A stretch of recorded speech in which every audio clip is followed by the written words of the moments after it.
So I wanted to make a positive video, or one that wasn't completely negative about teaching. And I remembered a couple of things that I wanted to do. And so this one is about professional judgment and why that is never a good idea. Let's play the intro.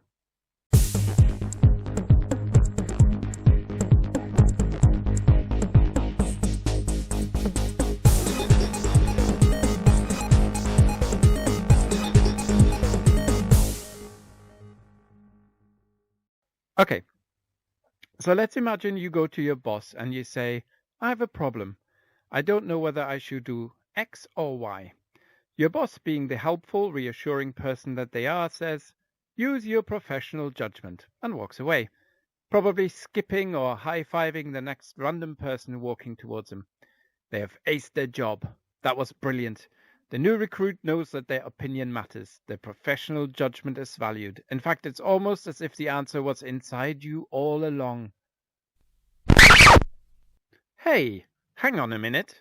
After the initial adrenaline and endorphins have given way to the same doubt you had before you asked your boss, you think to yourself, actually, I have received nothing of value here, and my boss has just walked away, not only without giving me a solid piece of advice, but they have retained plausible deniability.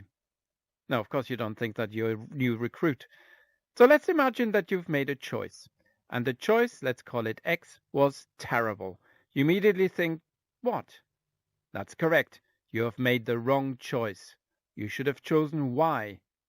What's your evidence for that? Well, X didn't work out, and your boss didn't say, do neither. So it must have been that your professional judgment was wrong. You set about rectifying it, and next time you will choose Y. But hang on a second. Why did your boss not tell you to do Y when it was clear to them that X wouldn't work, or X or Y would not work? But then, why did they not tell you that either of those options was bad? Maybe they wanted you to find out for yourself. It couldn't be that use your professional judgment was just a ruse to walk off, leave you to it, and maintain plausible deniability. And then it dawns on you. They didn't know either. In fact, this is a common technique among people in power presiding over underlings. How do I pretend to give advice, but also save face when things go wrong? I tell whoever it is to use their professional judgment, the managing equivalent of a shoulder shrug and a no. So what could or should they have done? They could have said, after some head scratching, I don't know. They should have said, well, look, in this situation I can't help you, but if it goes wrong, you can learn from it. Don't worry. Is this confined to your line manager or leadership? No, of course it isn't. Let's take Ofsted, for example. Amanda Spearman has reiterated on a few occasions that Ofsted judgments are well understood by parents and therefore are here to stay. However, this means that, for example, stuck schools are presumably not doing their bit, and they've been accused of focusing on hanging on to unsuitable staff, which I've discussed in another video. So you have a judgment by the inspectors that some schools should use their professional judgment to get rid of staff who are holding their school back. How do you do that? They don't say. And they don't say because stuck schools still need staff, but are finding it difficult to retain, let alone recruit more staff. Now, to be fair, more recently, Amanda Spearman has said that she wants to offer those schools a more in-depth inspection without a touch judgment, or, as it is reported in the BBC article, a judgment-free inspection. This, it is said, is to avoid stigmatization, to which I would say, wow. The logic here is that Ofsted, who would have judged the school many times as inadequate, which is how you identify stuck schools, want to go back and give an in-depth inspection and exactly detail how these schools are failing. Great. Now, as sarcastic as I sounded there, I'm actually in favor.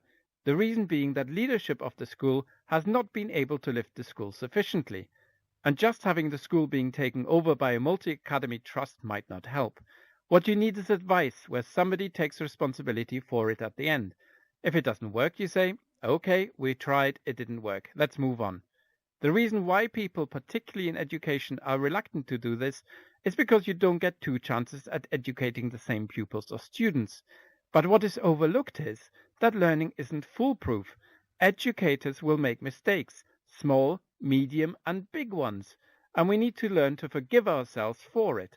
And equally, leaders in education should not simply just be sitting in judgment. So next time somebody tells you to use your professional judgment, think about these two things. Firstly, they might not know either. Maybe ask somebody else for input. And secondly, when you inevitably make a mistake or something does not work, look at it, learn from it, but most importantly, move on. If you feel particularly vulnerable or at risk, write something down in your planner. That's a good way of getting it out of your head as well, and you can show that you've reflected on it. I'll see you in the next video. Bye bye.